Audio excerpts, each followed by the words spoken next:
Hello, welcome. So today we're talking about what creative people can learn from entrepreneurs. And specifically, I've got this idea of a minimum viable creative product. But first, let me tell you a bit of a story of my own creative journey. See, I've played music for almost as long as I can remember, and it's been my dream to create an album. So I set about learning how to record and produce my own music, where I bought some fancy equipment and a literal book in how to get it done. And in parallel to my full-time job, I worked in the evenings to record and produce my own music. And I created 7 songs and put them out into the world, and it's my greatest creative achievement. And you know what?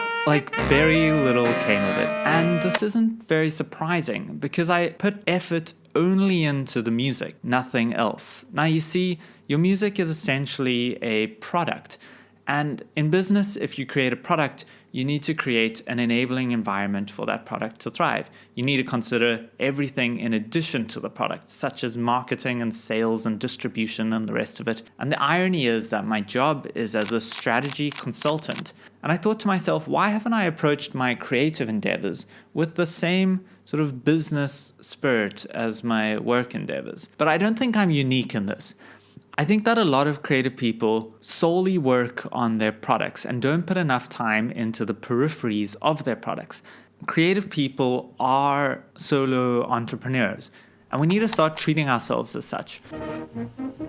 Entrepreneurs have this idea of failing fast to learn fast. The entrepreneur makes a bunch of assumptions about what people want, but they don't really know for sure what those people want before they actually put something in front of those people and see if it works or if it doesn't work. Now, this is called a minimum viable product, where the entrepreneur puts the least amount of effort, time, money, and energy into a thing to see if indeed the thing delivers value as expected to the customer. Does it solve the customer's problem? And if it does, great, they double down on what they're doing. And if it doesn't, they change what they're doing. And this becomes an iterative process of putting something in front of the customer and changing it. But what this means is that entrepreneurs ship imperfect products. They try to put things out as early as possible, which often aren't ready, but they're good enough. Entrepreneurs get going before they know what they're doing, by just getting going and seeing what happens. But it's not only in the product where they don't know what they're doing. They often themselves don't have the full set of skills to do exactly what they're setting out to do.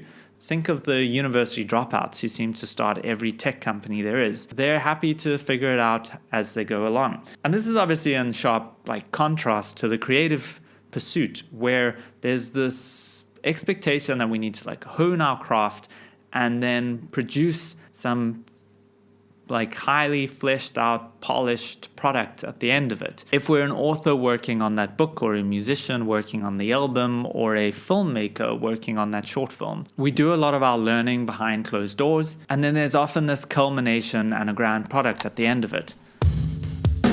So this is where the idea of the minimum viable creative product comes in. The question then is, how can you bring value to your ideal audience with the least amount of time, money, effort, and energy? So examples of this minimum viable creative product would be the author who's working on the book, starting with a weekly newsletter, or an artist who's working on their grand masterpieces, starting with just sharing process work and sketches in their journal.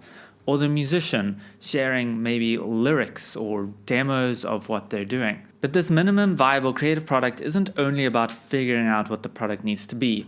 It's about figuring out those periphery things that we need to establish anyway for our product to thrive. For example, these things could include your brand. How do you want to represent yourself online? What's your tone? What's your aesthetic? These kind of things. These can be worked out by simply starting and putting yourself online and making those small tweaks over time. Another thing to consider is the channels that you want to reach your audience with. And you might find by simply starting that this isn't as you would expect it to be.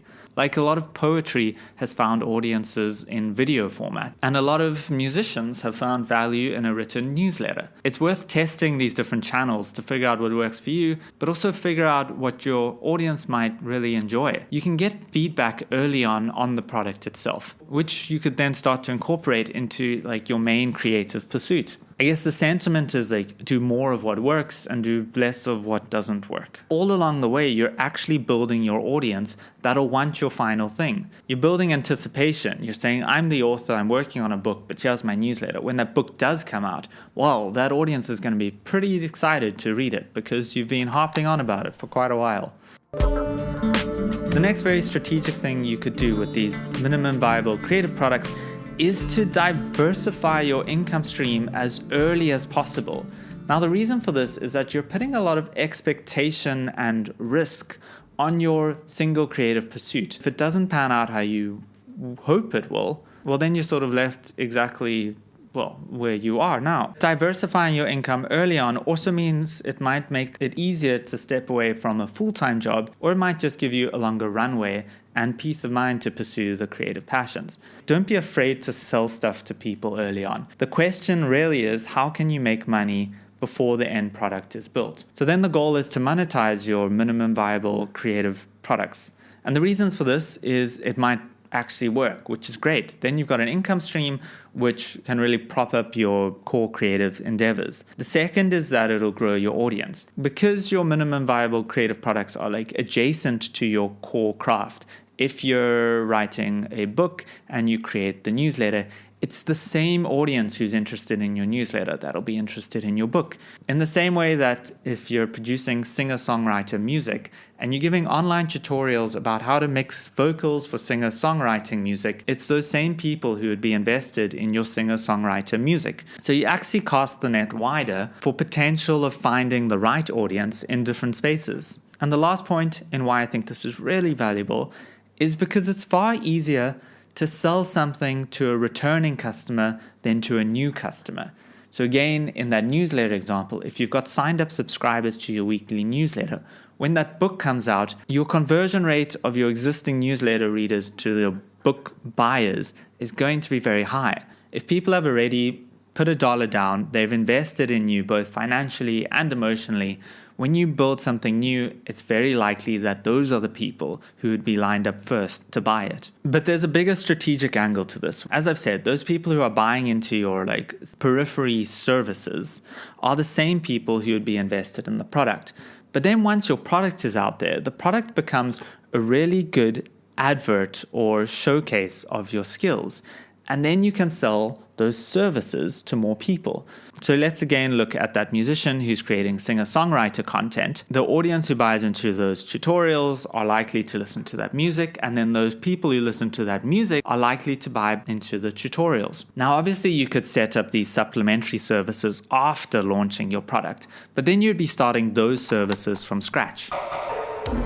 As creative people, we really trip ourselves up in trying to make the perfect thing and then launching the thing. But if we take a leaf out of the business books, creating minimum viable products, testing things as much as possible, both the product itself, but also the supplementary things that support the product, adds a huge amount of value. And then there's the opportunity to diversify your creative portfolio in terms of the income you can generate, the audience you can reach, and the creative endeavors that you're pursuing.